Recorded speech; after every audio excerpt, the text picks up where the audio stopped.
If you could give future you one birthday gift today what would it be? ഫ്യൂച്ചറിലുള്ള എനിക്ക് ഞാനൊരു birthday gift കൊടുക്കുവാണെങ്കിൽ അതെന്തായിരിക്കും? ഈ material things അങ്ങനെ ഒരു ബർത്ത്ഡേ ഗിഫ്റ്റിനോട് എനിക്ക് അങ്ങനെ ഒരെണ്ണം തീരുമാനിച്ച് പറയാൻ പറ്റുന്നില്ല. മെറ്റീരിയൽ ആയിട്ടുള്ള ബർത്ത്ഡേ ഗിഫ്റ്റ് ചിലപ്പോ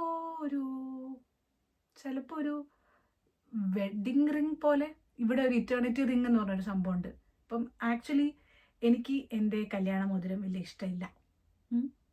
പക്ഷേ താലി എനിക്ക് ഭയങ്കര ഇഷ്ടം. അത് ഞാൻ ചൂസ് ചെയ്തതാണ്. കല്യാണ മോതിരത്തിൻ്റെ അവിടെ വന്നപ്പോൾ എനിക്ക് ഇഷ്ടപ്പെട്ട കല്യാണ മോതിരം വേറെ ഉണ്ടായിരുന്നു.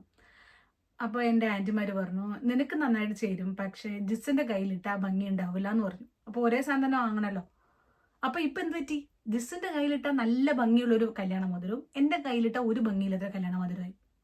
അത് ഫെയർ ആണോ? അല്ല. എന്നിട്ട് ജിസേട്ടൻ എന്താ അതിട്ട് നല്ല സൂപ്പറായിട്ട് ഭയങ്കര ഭംഗിയാണ് ജിസേട്ടൻ്റെ കൈ കിടക്കുന്നതാണ്. ഞാൻ തന്നെ എപ്പോഴും പറയാറുണ്ട്. പക്ഷെ അത് എൻ്റെ കൈ കിടക്കുന്ന ഭംഗിയില്ല. എന്നാൽ എനിക്ക് കല്യാണം മുതൽ ഒഴിവാക്കാനും പറ്റില്ല. സോ അതുകൊണ്ട് ഞാനൊരു ഇറ്റേണിറ്റി റിംഗ് പോലെ ഒരെണ്ണം എനിക്കും ജിസേട്ടൻ വാങ്ങണം എനിക്ക് ഭയങ്കര ആഗ്രഹമുണ്ട്. അതായിരിക്കും ഒരു മെറ്റീരിയൽ ഗിഫ്റ്റായിട്ട്. അത് ഞാനിപ്പോൾ ഇത്ര ആലോചിച്ചിട്ടാട്ടോ. എനിക്ക് ഇന്നലെ ഒന്നും ആലോചിച്ചിട്ടൊന്നും കിട്ടിയില്ലായിരുന്നു.